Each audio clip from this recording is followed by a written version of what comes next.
और चलिए इसी बीच ये बड़ी खबर सामने आ रही है।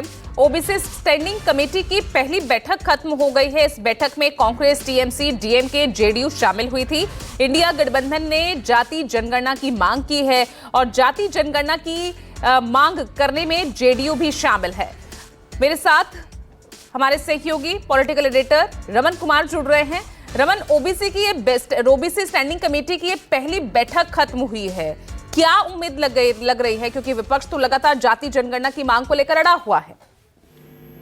देखिए, डीएमके नेता टीआर बालू ने जातिगत जनगणना कराने की मांग की और कहा कि होम मिनिस्ट्री को सीरियसली लेना चाहिए और उसका समर्थन कांग्रेस के मनिकम टाइगर से लेकर टीएमसी के कल्याण बनर्जी ने किया। लेकिन सबसे दिलचस्प ये है, जनता दल यू गिरधारी यादव जो कि बांका से सांसद हैं, उन्होंने भी इसका समर्थन किया और समर्थन करने के बाद से लगातार सरकार पर इस बात को लेकर दबाव बढ़ गया है कि अभी तक विपक्ष की अगुवाई में राहुल गांधी लगातार जातिगत जनगणना की मांग करते रहे हैं, लेकिन अब सरकार की सहयोगी पार्टी जेडीयू और चिराग पासवान की पार्टी एलजेपी-आर भी जातिगत जनगणना के पक्ष में है। इसके बाद से अब सरकार को इस पर जल्दी फैसला लेना होगा कि जातिगत जनगणना वो कब से शुरू करवाना चाहती है, क्योंकि भारत में जातिगत जनगणना की मांग दशकों पुरानी है। इसका मकसद अलग अलग जातियों की संख्या के आधार पर उन्हें सरकारी नौकरी में आरक्षण देना और जरूरतमंदों तक सरकारी योजनाओं का लाभ पहुंचाना बताया जाता है। माना जाता है कि बीजेपी को इस तरह की जनगणना से डर यह है कि इससे अगली जातियों के उसके वोटर नाराज हो सकते हैं। इसके अलावा बीजेपी का परंपरागत हिंदू वोट बैंक इससे बिखर सकता है। लेकिन विपक्ष लगातार मांग कर रहा है कि जातिगत जनगणना